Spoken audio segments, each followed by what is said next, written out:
Well, hello people. I thought I'd do something different and review a newer game. This will be a bit of a rarity though, as I'm not one for buying games when they first come out, but I am a big racing game fan, and this is a series I have enjoyed. Well, mostly. This is actually the 5th instalment in the series, which started as Race Driver Grid, followed by the thrillingly named Grid 2. Then there was a departure with Grid Autosport. That just came out of left field. I was really hoping for that Grid 3. But then, in a shocker that no one saw coming, the 4th instalment was just called Grid, which we'll call Grid 2019 just to make it easier, since the first game was actually just called Grid in the States and not Race Driver Grid. But here we are now, onto Grid Legends. No idea what they'll call the follow-up though, because I think they're running out of generic racing subtitles. Calling Race Driver Grid the first game is a little bit of a lie though. The series was created as a follow-up to the Toka series of games. Toka? I don't know how you're supposed to pronounce it, but we're not gonna dwell on that. This is the only mention it gets. This series has always been a Codemasters only affair, but they were recently bought out by EA. Hopefully it doesn't mean there's a microtransactions DLC on the way. I must stress, I played this game on the Xbox Series X. This means I cannot speak for its performance on the Series S or any of the Xbox One models. I've seen some shady things going on with people trying to sell this online though. It's a title that supports smart delivery. This means the physical version is both the Xbox One and Series X version. It will just install the best version for your machine. I've seen people trying to hike the price up on eBay, listing it as just the Xbox Series X version, and hopefully trying to catch people out with the weird Xbox naming convention. It's not on. But anyway, enough of all that. What's this game actually like? When you first boot up the game, you're going to jump into story mode. I won't go into too many details, but it's your standard racing game story. You're driver 22 and you work your way up through the ranks from the bottom of the career to the top. This would be fine, but this is where a bit of that EA influence seems to show through, I think. The story is told through live action videos filmed in a similar style to a documentary, but it more comes off like an episode of The Office or Modern Family. I found these sections more cringy than entertaining. I started to skip them about halfway through. If you're big into racing, you may enjoy them, but I'm only into racing games, not really the sport itself in real life. I'll give it they weren't as cringy as the ones in Need for Speed though. The story mode is made up of about 30 different single races, give or take a few. There's no championships or multi-event races, and was over in about 3 or 4 hours. Although most of these events don't need to be won to progress, there are achievements tied to winning sections of the story. To be honest, I think this was the perfect length for this mode, as too much would have got tedious with all the live action videos in between each race. This mode does do a lot to show off the different weather conditions and race types within the game. You know what you're going to be getting into when it comes to the separate career mode, which is in no way 4 hours long. Before we talk about the career mode, let's take some time to discuss the visuals. As expected with these racing games these days, they look pretty nice. It's not Forza or Gran Turismo levels of detail, but that's not expected from these smaller developed arcade sim racers. The weather effects are all believable, with everything from snow to full-on storms. Actually, Codemasters must have been rather impressed with their own snow mechanic thing, as you see quite a bit more of it than you would have predicted. The Series X version has plenty of pretty reflections, which I can imagine being absent from the Xbox One version, but these do come at a price. When the weather is in full force and the track is rather densely populated, the game will chug a bit. It's nothing game-breaking, but it may last a couple of seconds. When it comes to the audio, it's a rather standard racing affair. I wouldn't be able to tell if the cars were accurate in sound, but there's the usual effects, such as the sounds bouncing about when you go screaming through the tunnels.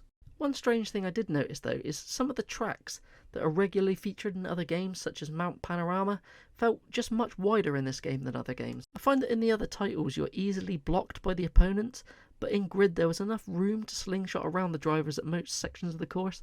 There are some tight courses, don't get me wrong, but just a few felt a bit big. Overall, the presentation is actually really good. It's nothing groundbreaking, but it does stand on its own 2 feet. When it comes to the controls, this is an arcade racer bordering on an arcade sim. It means you can throw the cars about at full speed without much worry of being spun out. I will say this though, compared to the older games, the cars in this one definitely feel a lot heavier. I've recently been going back to Grid Autosport, and that just seems super twitchy in comparison. I was intending to try this out on my racing rig, but my dogs just wouldn't allow that. They kept trying to sleep under the pedals, so I cannot comment on whether or not any racing wheels are supported. Okay, anyway, back to the career mode. This is where you'll be spending the bulk of your time. The mode is set out into 4 tiers: Rookie, Semi-Pro, Pro and Gauntlet. Each one of these contains a whole myriad of events. Not just single events either. Here you will find multi-race events, though I can't remember any of them being more than 3 races long. When you start off on Rookie class, you will notice not all disciplines are unlocked.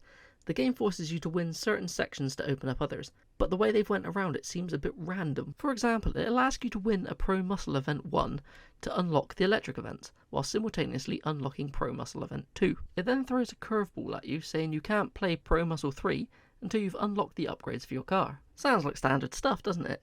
So you go to the garage to purchase the upgrades, only to find out you can afford the upgrades, but they're locked behind an arbitrary mileage system. To have the privilege to purchase the upgrades, you will have to drive 50 miles in that car. This equates to 20 laps of the Indianapolis Oval Circuit, by the way. After getting all that done and winning Pro Muscle 3, you want to continue with that discipline, and find out you need to use a different car, which can only be obtained by completing a certain race in a discipline that's still locked. I know this is done so you have to jump about and try everything, but it just feels like artificial padding. The career, by the way, is just rinse and repeat this tactic until you've unlocked the entire gauntlet. I hope this makes sense anyway. Semi-Pro and Pro classes are unlocked with ease, only requiring a certain number of events to be completed in the previous class to unlock the next. But to unlock the gauntlet, you have to complete every event in the Pro series. Yet again, with the artificial padding.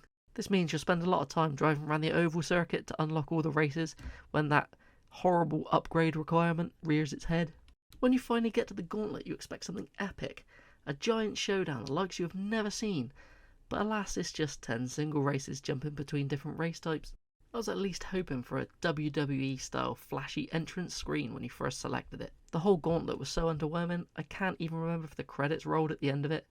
They definitely do at the end of the 4-hour story though. There are a few things you can do though to speed up earning money and making the upgrades slightly easier, just if you want this mode to end a bit faster. Under the team management options you can upgrade your teammate and your mechanics. Sadly, these upgrades top out at a 15% discount on everything. I should also mention that the 50 miles to unlock all the upgrades for the car is after the level 3 reduction, so buy these as soon as possible. When it comes to the teammate upgrades, just use the one that cuts their prize money. Throughout the race, you can give them instructions to improve their positions, but I never had to do this throughout the whole game.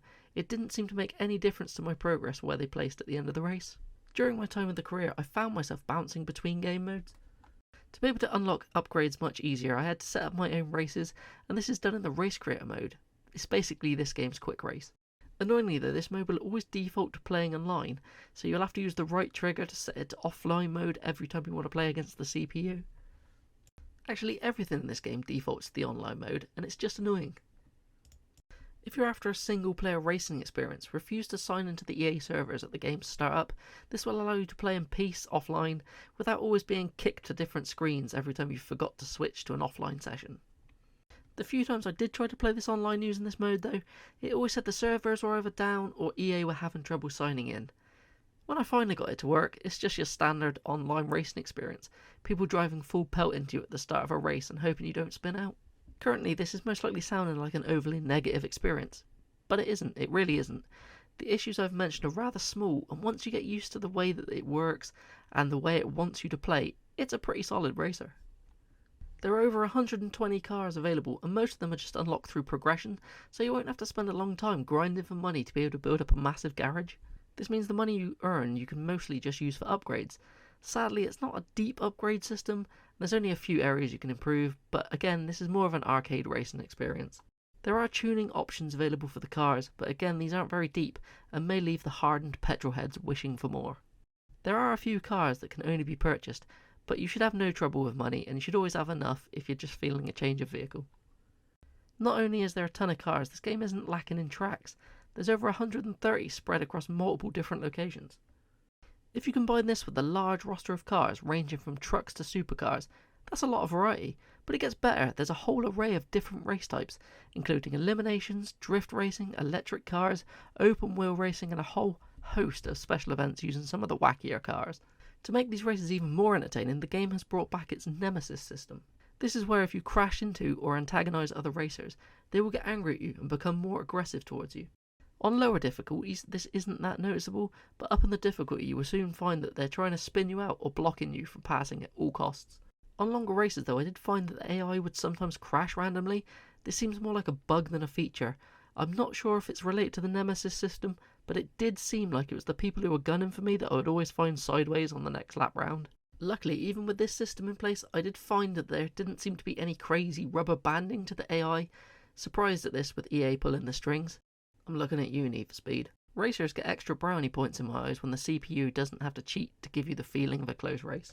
Now let's talk about those all-important achievements and trophies. Achievement hunters can rejoice in the fact that everything can be earned in the offline mode. I'd give it an estimated difficulty of about a 2 or 3 out of 10, and everything is achievable by anyone who decides to take it on. The only thing which may put people off is it's not a quick completion. It took me 68 hours and 27 minutes to unlock everything. Don't worry, there isn't a drive the distance that equates to the circumference of the Earth like there was in Grid 2019. There is actually an achievement though that pokes fun at it called Around the Globe Again, but it only requires you to play in each country. The main time sink achievements are completing the career and owning and driving more than 100 cars. There's also ones for unlocking all the upgrades on sets of cars, the Ferrari one being the most time consuming. Overall, I actually really enjoyed this game and even going for the completion on it. It's a very competent arcade racer. Most of my negative comments are just nitpicks that will be overlooked by the average player. These small nitpicks may have got to me a bit more as I completed the game rather quickly, which required quite a few long days of playing, but I wanted to give it a fair analysis, not just a "it's Grid, I like it" mentality, since I've been a fan of the series for a long time. With it coming out so close to another major racing release such as Gran Turismo, I feel a lot of PlayStation players will pass this one by, but I urge you not to. It's a whole different beast to that game. It's a lot more pick up and play and have some dumb fun with. Hopefully I haven't put people off the game. I am enjoying trying to put some of these reviews together, but constructive criticism is always welcome. And with that, all that's left for me to say is thanks for watching.